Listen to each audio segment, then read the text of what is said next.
Hi boys and girls, it's Mrs. Beitler back to read in Star Story Time. Okay, so we read this story yesterday. Do you remember the title of our story?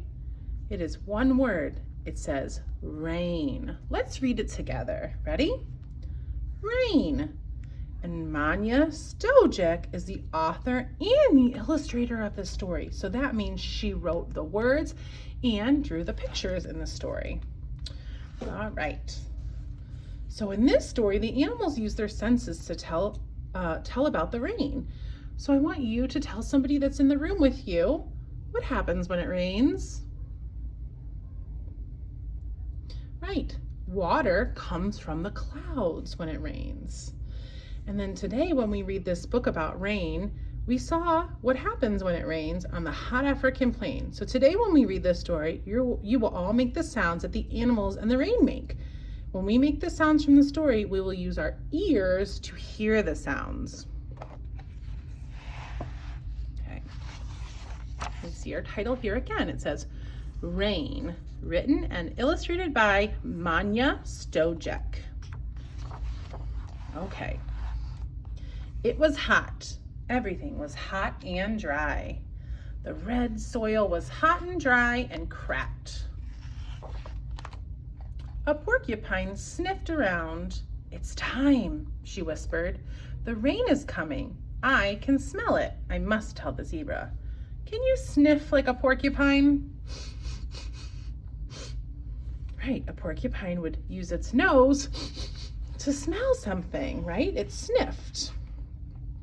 The lightning flashed. The rain is coming, said the zebras.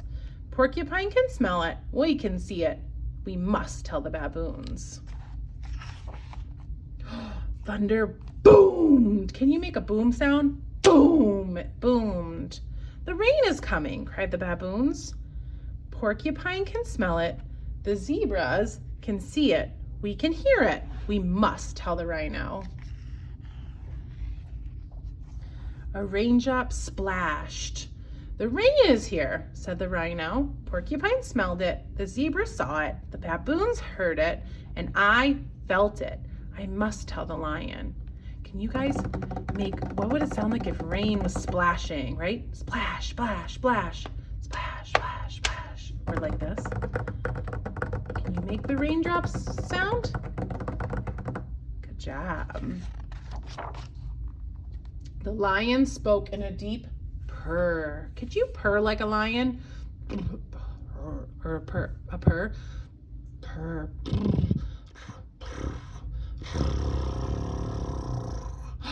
Like a purr, like a cat, right? A lion is a big cat, so it purrs just like a cat. Yes, the rain is here. I can smell it, I can see it, I can hear it, I can feel it. And he sighed, I can taste it. It rained and it rained and it rained.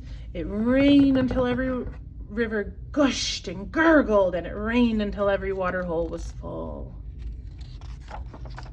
The rain stopped, and everywhere long feathery grasses grew from the soil. Every tree began to sprout fresh green leaves. I can taste the rain now, purred the lion, but I can enjoy the shade of these big green leaves. I can't feel the rain now, said the rhino, but I can lie in the cool, soft, squelchy mud. How would it sound if you were rolling around in squelchy mud, right? Right? Squelchy.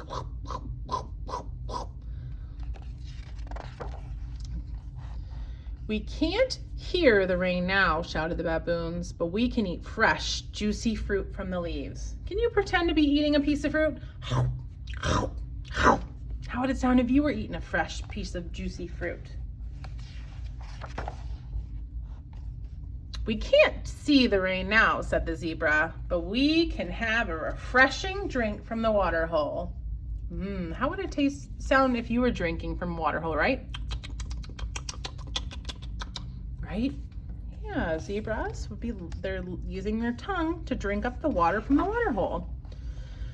I can't smell the rain now, whispered the porcupine, but I know it will come back again when it's time. Can you sniff like that porcupine again? Remember how we used our nose to... That's how we smelled the rain. The sun shone over the plain. It was hot. Ooh, everything was drying out. The red soil was hot and dry. A tiny crack appeared.